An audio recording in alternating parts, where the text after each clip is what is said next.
My view is now that we have abortion where everybody wanted it from a legal standpoint, the states will determine by vote or legislation or perhaps both, and whatever they decide must be the law of the land, in this case, the law of the state. Many states will be different. Many will have a different number of weeks, or some will have more conservative than others, and that's what they will be. At the end of the day, this is all about the will of the people. You must follow your heart or, in many cases, your religion or your faith. Do what's right for your family and do what's right for yourself. Do what's right for your children. Do what's right for our country and vote. So important to vote. It is jarring to watch this man brazenly lie. Like we don't know what is coming with him in power, not to mention Republicans having both the House, Senate, and Supreme Court, plus the outcome of a federal abortion ban looming. Thus, what do you think of the world right now? Things feel okay now to you? Are you scared? Not really. Because I know there's the election, right? Yes. Do you what are people truly scared of, do you think, when they talk about Trump? But what is it? I kind of start to wonder, what do people be scared of?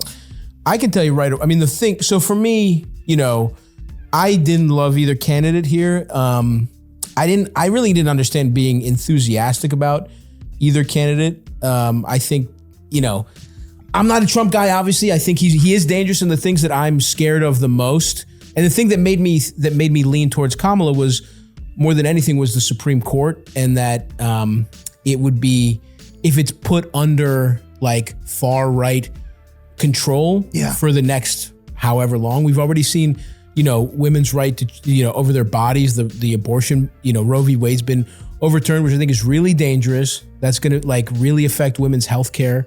Already in states that banned it, you see they're getting less just general OBGYN care because it's more dangerous to be a doctor in those states.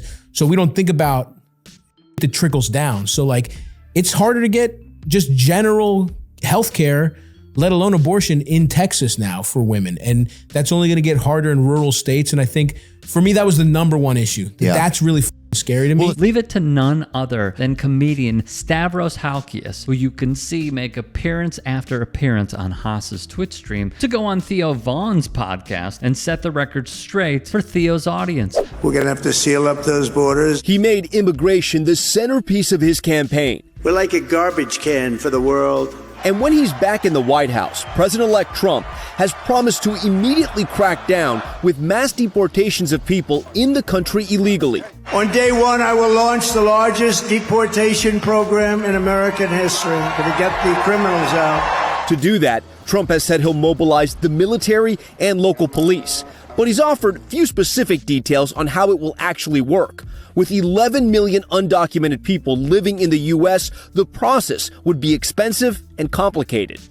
One report puts the price tag at an estimated $88 billion a year to hire new ICE agents, build detention camps, and carry out legal processing. The craziest part about this is that all of this money could have gone towards infrastructure. It could have gone towards healthcare, better schools, paid sick leave, childcare, tax credits, and much more. But the game plan concocted by the likes of Trump and Stephen Miller is to blame non-white people and use our tax dollars to deport them. It's a joke that Stavros calls out. Well, especially with the border being open and they're letting us in. It's, you know what I'm saying, though? It's like you're just...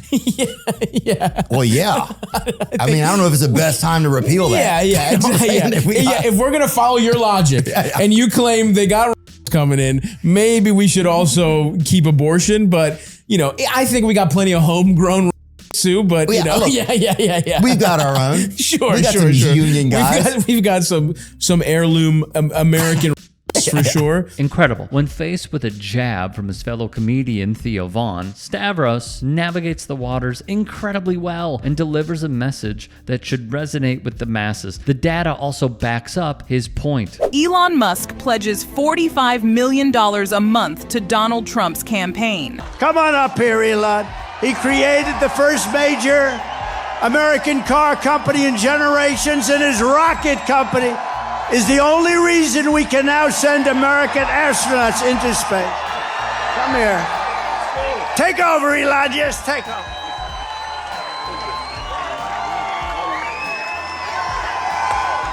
Hi, everyone.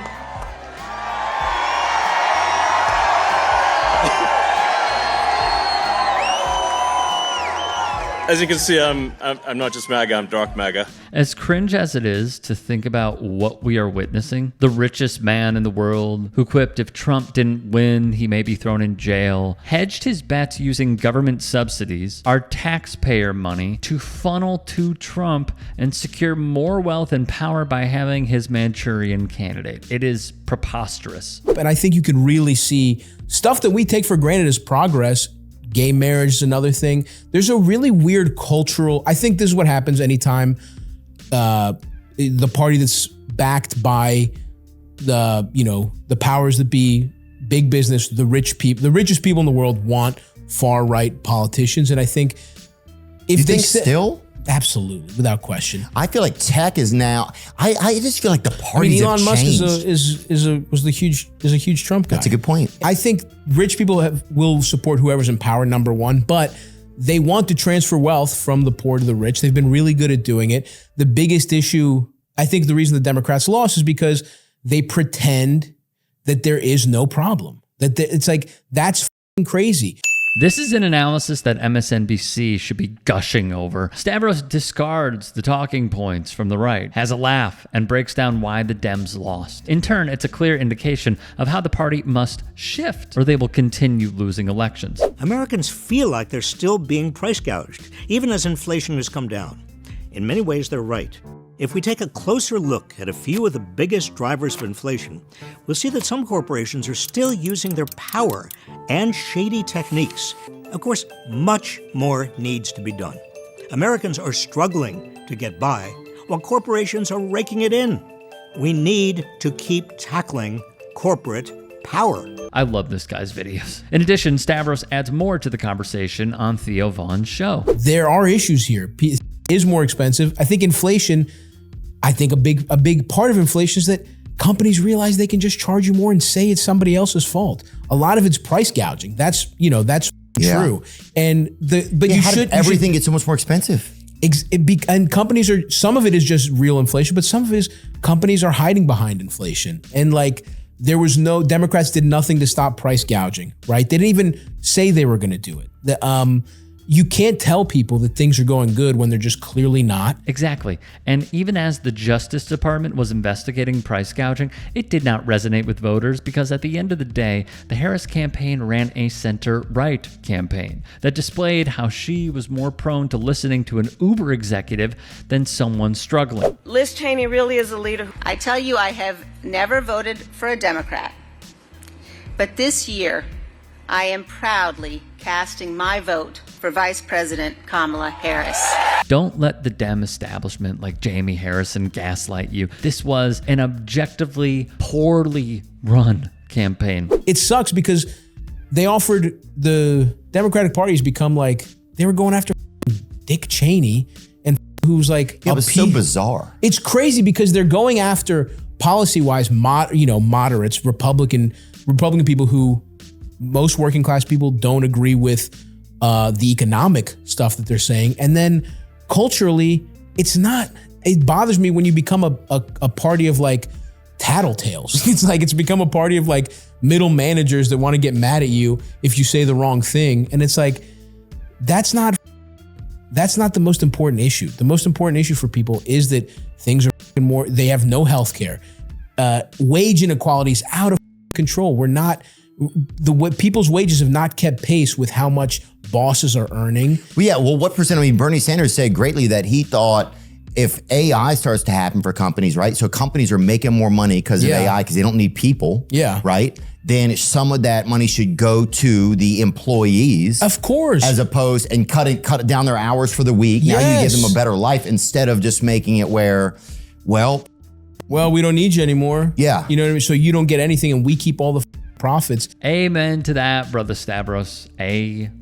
men. Hey, I appreciate you watching. Now, if you can, please do become a channel member by going to youtube.com/TYT Sports and clicking the join button. If that's too much for you, you can just go to tyt.com/join to become a member. It helps all of us out here at the Young Turks and keeps our network afloat. In addition, you could follow me on my socials on Twitter, Instagram, and TikTok. Appreciate the love. Have a great day.